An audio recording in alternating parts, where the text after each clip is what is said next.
One of the Miami Hurricanes' most scrutinized players of the past 3 years headlines my list of underrated performers against Notre Dame.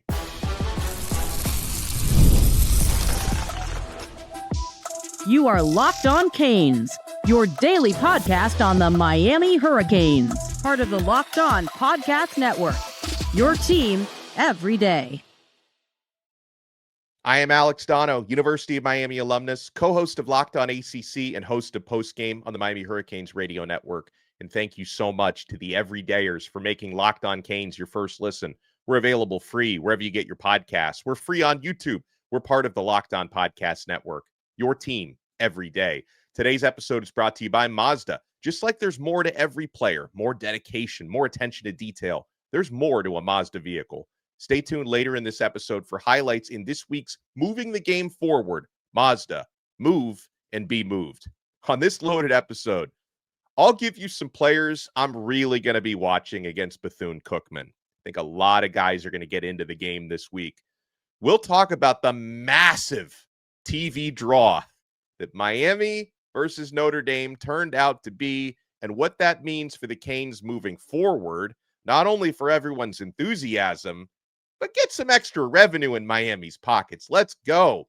But I want to start, folks, with underrated performers, right? Guys who are, not getting talked about the same way that Ruben Bain and Carson Beck and CJ Daniels and Malachi Toney and Akeem Mesidor are after that win, because after watching the game a second time and kind of a third time, I went and watched some of the condensed game for a third time, going over the stats and the Pro Football Focus rankings.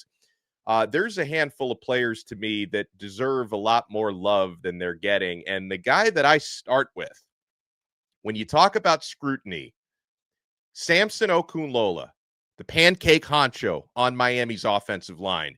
In his third year, was part of that star-studded class of 2023, and he's been under the microscope the last couple years from Miami fans. Hasn't played a whole lot his first two seasons. To this point, has not grabbed a starting job. And then you compare him to the guy that he came in with, Francis Mauigoa, who was a day one immediate starter as a true freshman, has started every game to this day at right tackle for Miami. The comparisons sometimes see people, again, putting a lot of scrutiny on Samson Okunlola. But, folks, he is developing. He's already right now an important part of Miami's offensive line. And I think he's going to be a full-time starter a year from now. And Samson, guess what? Played really well against Notre Dame. He had Miami's highest pass blocking grade at an 84 on Pro Football Focus, and he probably played more than you realized. He was the first guy up in the rotation off the bench, got a lot of snaps at left tackle, left guard, even though Matt McCoy started there. He got 31 snaps in the game, Okunlola. So an 84 pass block rate in 31 snaps, that's legitimate. You can understand why his offensive line coach, Alex Mirabal, spoke so highly and also so defensively of Okunlola during the offseason, because Mirabal wanted to remind everybody, just because you haven't seen him a whole lot yet doesn't mean he's not developing and won't be a big part of this team's present and future. So I was so happy to see Samson play as well as he did. And you're talking about a guy who is 6'6", 330, can play guard or tackle. I could definitely see a scenario where a year from now, Okunlola might be Miami's starting left tackle next year, and true freshman Jackson Cantwell, I could see him following in the footsteps of Francis Mauigoa and being Miami's day one starter at right tackle. So it was great to see Okunlola play well and be a big part of that win against Notre Dame. Another player, same recruiting class, who I thought had a super underrated performance was Raul Popo Aguirre at linebacker. Popo, despite playing just 23 snaps, which was, significant, but not a whole lot. But in those 23 snaps, he made a meal out of it, folks. He was Miami's co-leader in tackles with 6, tied with Ruben Bain at the top. It was nice to see Popo, who's going to be a big part of that linebacker rotation this year, getting some good work in there. That was another underrated performer. Someone that shame on me for not talking about this guy to this point after the game, but another underrated performer in that win against Notre Dame. You go to Miami's defensive secondary, Keontae Scott at the nickel position. the passer rating against him, shout out to Gio Million for this stat, was just 45.8. That was the opposing passer rating he gave up. And that was the best of all the DBs on the field for both teams, that 45.8 passer rating. And Keontae Scott also had 2 pass breakups in the game. So this was a really important get for Miami in that transfer portal to bring him in to solidify that nickel position. Job well done, right? And maybe I'll also, this is another player I have talked about this week, but I also want to reiterate, I thought Damari Brown had an awesome game. He had, I think, the second or third highest defensive Pro Football Focus grade for Miami's entire D. He had the pass breakup that led to the Ruben Bain interception. So, I want to add in Damari, even though I have talked about him already this week. And then another one, JoJo Trader, I thought had an underrated performance, despite the fact that he only played 9 snaps. And I think his low snap count had something to do with an injury that he was nursing throughout training camp. I think Trader was on a pitch count, but again, in only the 9 snaps that he got, he made a meal out of it, including a great lead block on an explosive Mark Fletcher run. I know Kevin Beard, Miami's wide receivers coach, Dawson, the offensive coordinator, and especially Mario Cristobal love it when their receivers block the way that JoJo Trader did on that play. If you're a receiver and a tight end on Miami's roster, being able to block and putting your body on the line is non-negotiable. You have to be able and willing to do that, and JoJo Trader was willing to do that. And, a lot of these names, at least a couple of those names that I brought up, are part of that class of 2023, which was Mario's first full recruiting class. It was a top 10 recruiting class. And I was watching some clips, and I thought J.D. Piquel from On3 Sports brought up a really good point about a handful of these third-year guys really stepping up and helping cement that win against Notre Dame, which is a testament not only to how well Mario Cristobal recruited that 2023 class, but to the development of those players, that they're now, sophomores, redshirt sophomores and juniors stepping up, making big plays. So J.D. Piquel brought up, of course, Ruben Bain is probably the best player on the field for either team. Third year, class of 2023 Miami player, and CeCe Maui-Noa at right tackle, who had an awesome game. But it doesn't end there. Like, I can keep going with these third year guys that had an impact. Mark Fletcher led Miami in rushing, had some big important carries to really ignite Miami's rushing attack, because when Fletcher came into the game, that's when Miami's running game started rolling. And then, of course, Marty Brown helped continue that, scored the third quarter touchdown, had some big carries. But Mark Fletcher, who was part of that class of 2023, came up really big for Miami. I talked about Damari Brown, who had that high PFF grade and played really well for Miami in the defensive backfield. He was part of that 2023 class. Pancake Honcho, same thing. Samson Okunlola, same thing with Raul Popo Aguirre. And those are the third-year guys, class of 2023. A couple of the guys that Miami recruited from 2022, remember that class that he had to salvage after Manny Diaz was fired, and Mario had like 2 weeks before National Signing Day. The Inez Cooper recruitment, that was all Cristobal. Like, that was not a Diaz carryover guy. And, of course, Big Coop played really well, as he does every game. And then Wesley Basaint, who maybe would have come to Miami anyway, but Cristobal had to solidify that. Wes Basaint played really well in the game at linebacker. So, third-year guys from that class of 2023 and some of the 2022s of that sort of bridge class that Mario had were a big part of this victory as well. So those were some of the unsung heroes from this game. When we come back, I got some insight from a former Cane on how he thinks opposing teams are going to approach Miami moving forward. Like, what other teams, whether it be Florida, Florida State, anybody, maybe learned from, Notre Dame's shortcomings against Miami, what Miami has to expect the rest of the way. And my goodness, speaking of that Notre Dame game, a lot of people nationwide watch that thing. We'll talk about the impact of the TV ratings. You want to keep it locked right here? We're only getting started on this brand new episode of Locked On Canes. Hey, Locked On Canes fans, are you still paying full price for gas? Stop leaving money behind. Get real cash back every time you fill up with the free Upside app.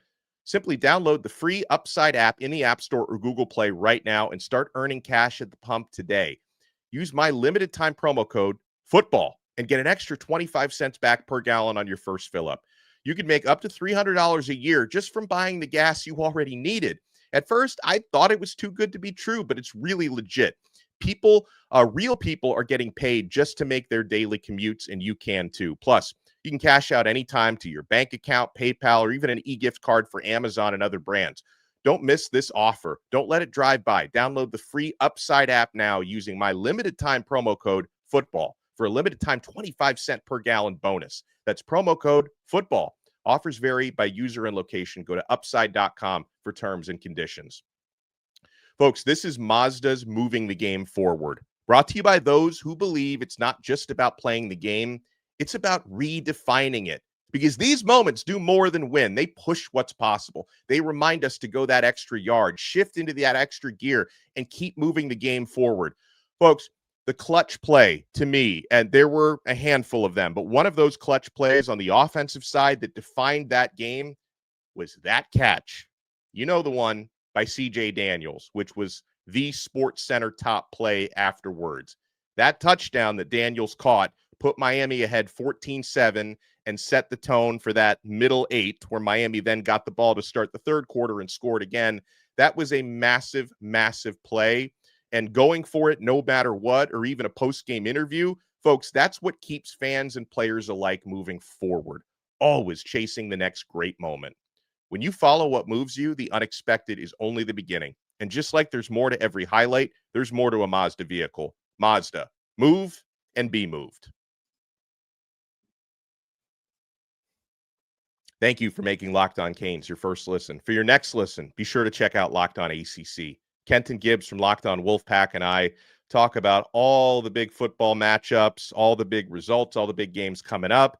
Kenton, who's an NC State guy, had a lot of fun at Bill Belichick's expense this week. Check out Locked On ACC, free on YouTube and free wherever you get your podcasts. All right, so I was, and I had the privilege, I think the episode is going to come out either today or tomorrow. I was on Calvin Harris's podcast, former Miami Hurricanes great. Was he a three-time national champion, Calvin? And so we were chatting. We chatted a lot, like on the record on his podcast, a lot off the record as well. I can't remember what was said when, to be honest with you.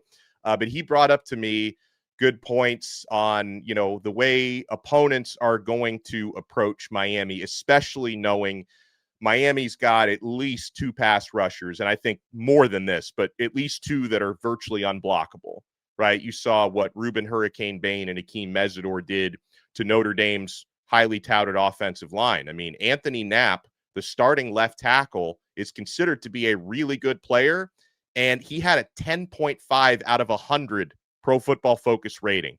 That's because Ruben Bain and Akeem Mesidor had him in a spin cycle all game long. So Kelvin thinks, and I agree, that future Miami opponents, and listen, you don't really put Bethune-Cookman into this equation because it's just they don't have the athletes. But down the road for Miami, future opponents are really going to emphasize using a lot of screens and a lot of quick passes to try and minimize Miami's pass rush. Forcing teams into third and long is going to be key if you want to get Bain and Mesidor going. Like, you have to put them in those long passing downs because, Bain and Mesidor are going to force offensive coordinators to try to scheme around them. So you can expect a lot of screen passes, when Miami faces USF, Florida State, and the likes, okay?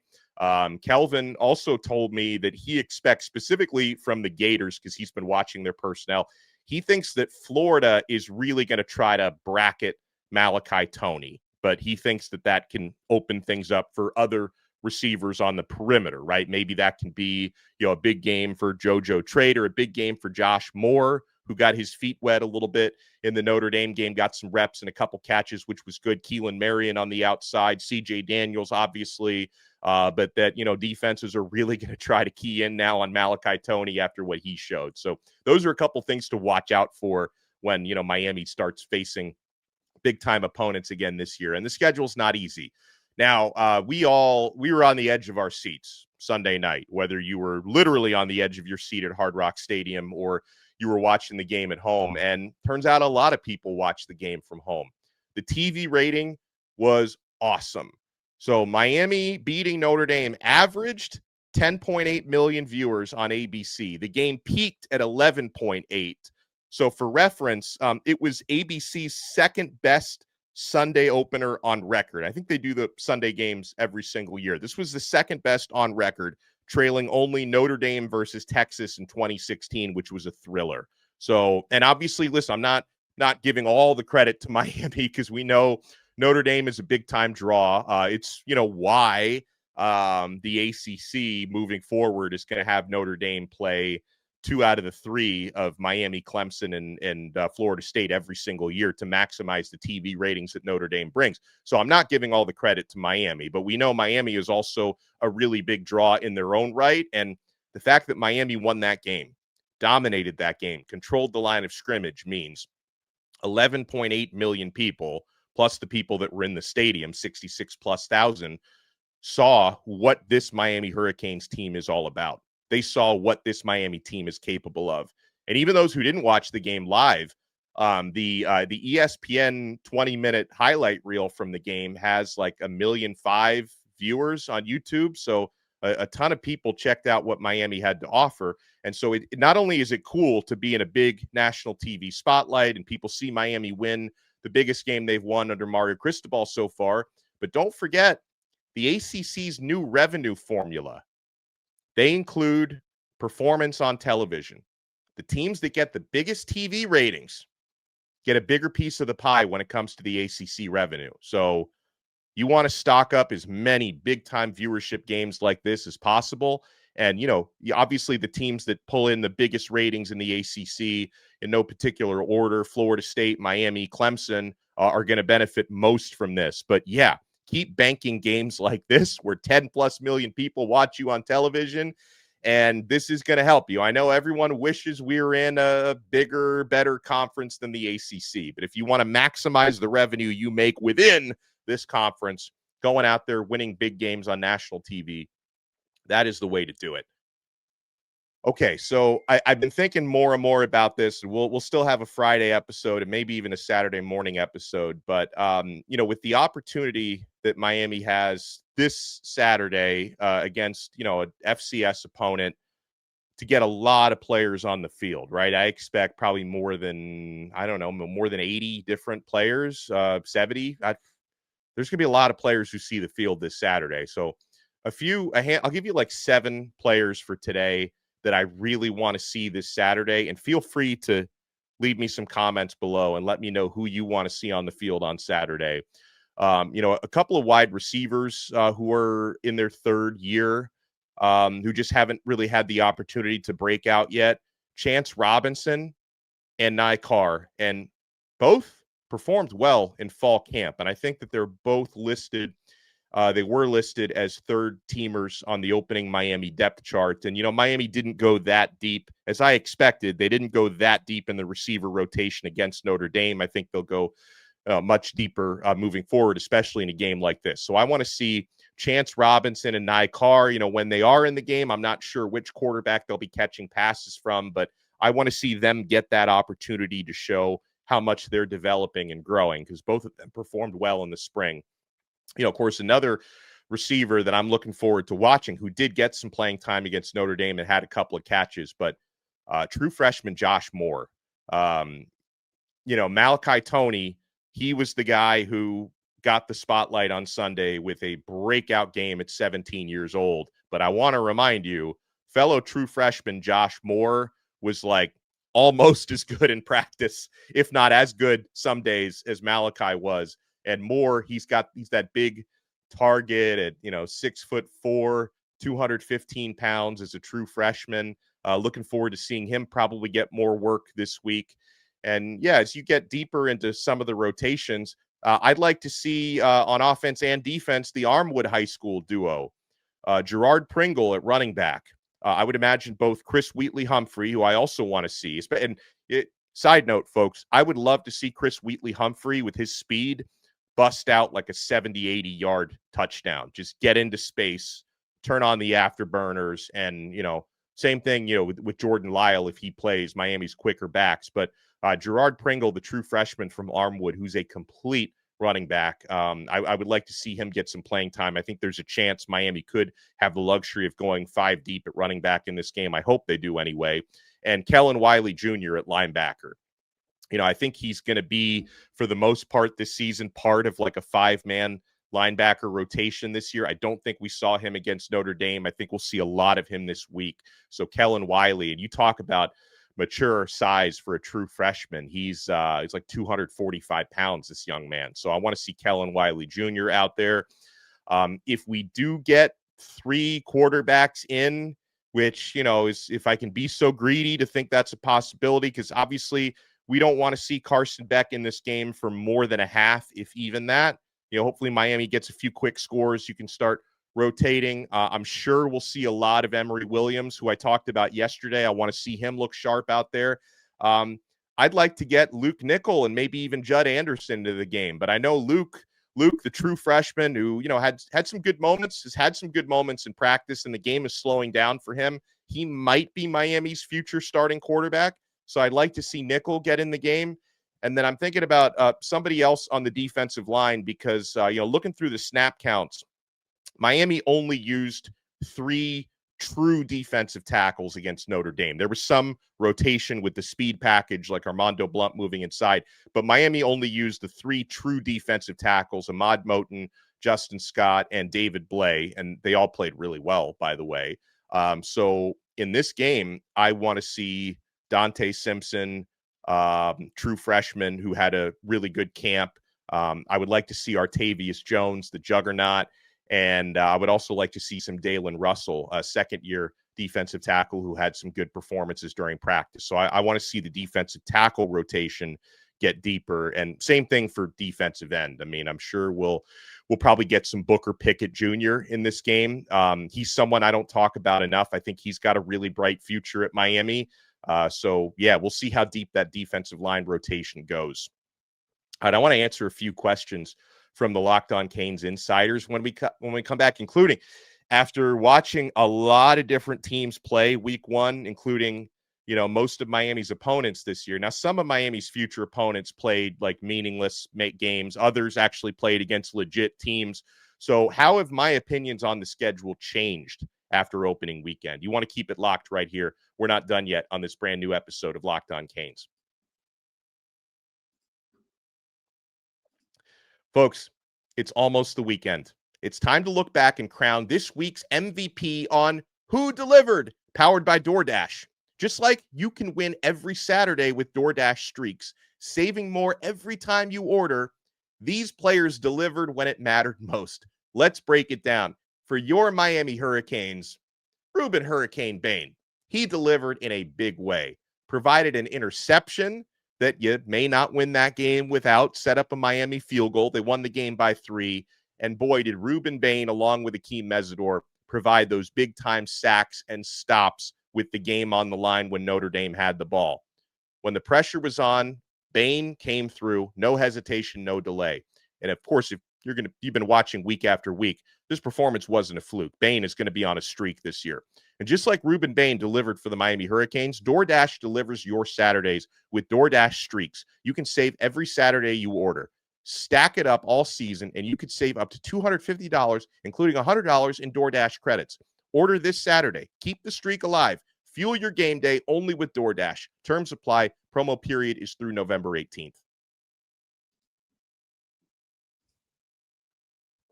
Thank you for making Locked On Canes your first listen. And if you'd like to take your everydayer experience to the next level, click the link in the show description below and become a Locked On Canes insider. You get text directly from my phone to yours, one-on-one questions and answers, breaking news, random thoughts from me, show updates, recruiting updates. Try it free for 14 days. And then if you like it, you can opt in for $4.99 a month. We give you a lot of added value on the Locked On Canes insiders chat. John from Melbourne wants to know, hey, do you feel differently about Miami's schedule after watching the first weekend of games? So USF, they look formidable, right? I mean, I think Miami's going to beat them and should beat them at home. But USF dominated ranked Boise State. They were 25th that week, and USF rolled over them. And, we know their quarterback, who we also faced last year and did a good job against, actually, overall, Byron Brown. He likes to run. So that's going to be a good test for us the rest of the season. I would say the team that improved their stock the most on Miami's schedule was Florida State. Like, for as bad as Alabama might be, because Kalen DeBoer seems to have completely undone what Saban established there, you've got to admit Florida State looked really good. Bama looked bad. Florida State looks so much better than last year. Miami has to play them on the road this year. That game looks like it's going to be a lot tougher than you might have thought. Some of the other teams, I will say about Virginia Tech, in a lot of ways, they were really sloppy against South Carolina, which, was an opponent that's a lot better than them, and Miami's going to be better than them. But I will say Virginia Tech's defense, specifically their defensive line, looked really good, and they actually kept Lenora Sellers in check, which is not easy. Their offense, though, really sloppy. Kyron Drones threw 2 interceptions.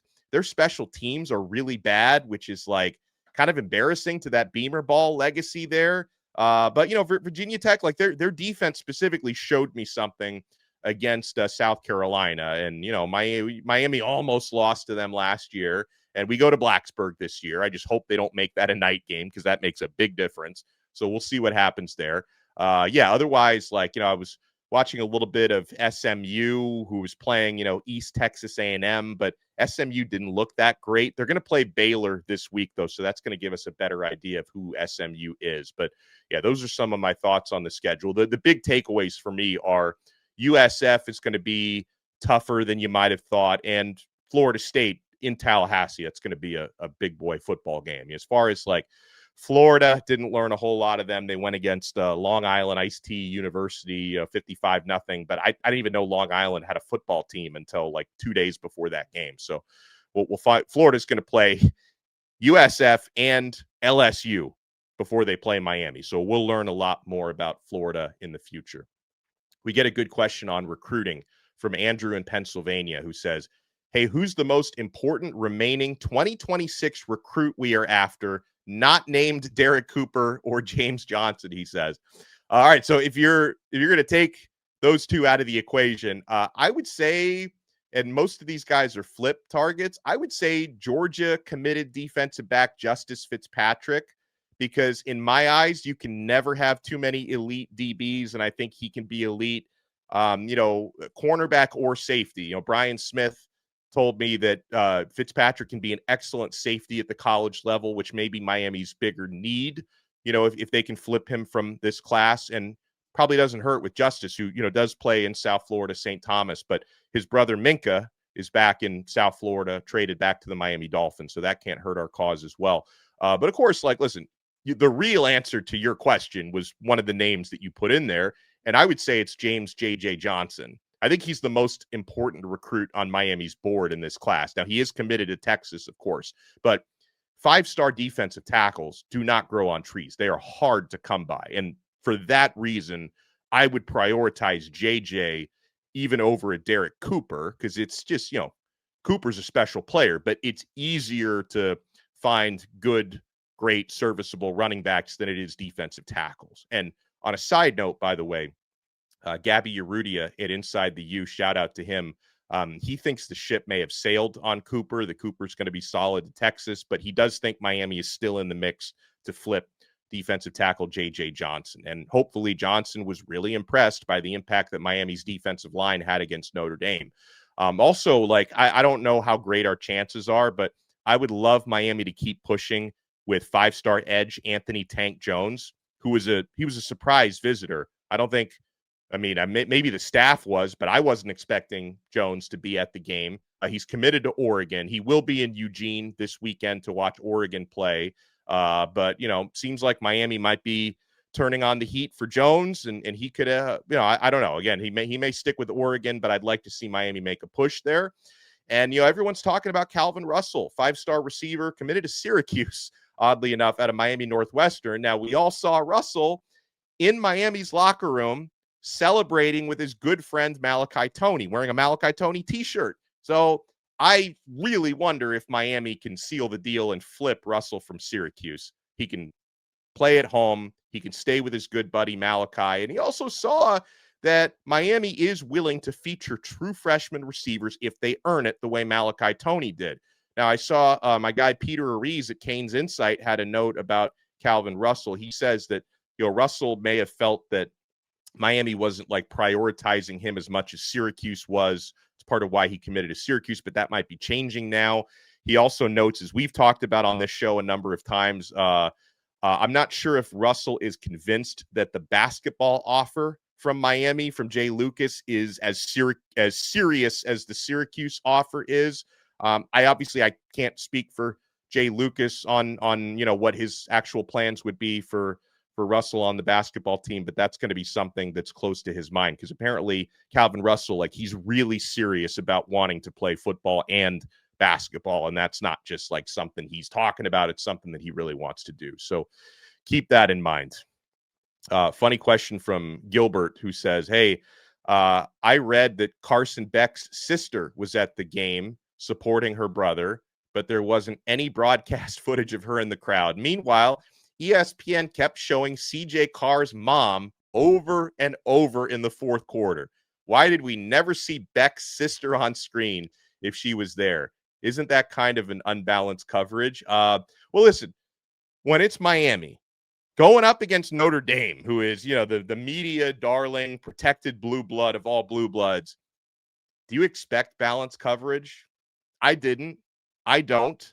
And it was, again, like my initial viewing of the game was at the stadium, so I wasn't looking at all the cuts to CJ Carr's family. When I rewatched the game on television, I was so annoyed. Every single time CJ Carr completed a pass, there's mom. It's like, all right, we get it. His family's there. They're proud of their son. I don't need to see it every 5 seconds. But, listen, I don't, maybe Carson Beck's family would rather not be on TV every 5 seconds. Like, maybe that may not be something that they're interested in. I don't know. But, when you're watching Miami, especially against Notre Dame, do not expect balanced coverage. You know where the coverage is balanced? On Locked On. College football fans, Locked On and Fire TV present College Football Kickoff, your ultimate college football weekly preview. Drake Toll of Locked On Big 12 leads the conversation alongside two-time AP Coach of the Year Gary Patterson, former college star Jesse Holley, and Locked On's local experts. A college preview only Locked On can do. Catch College Football Kickoff every Thursday. Hey, that's tonight. Every Thursday throughout the season, only on Fire TV. Folks, it's been another fun show. Make sure you smash the like button and subscribe on YouTube, subscribe on Apple Podcasts, Spotify, wherever you get your pods. And we'll talk to you again next time on another episode of Locked On Canes. We are part of the awesome Locked On Podcast Network. Your team every day.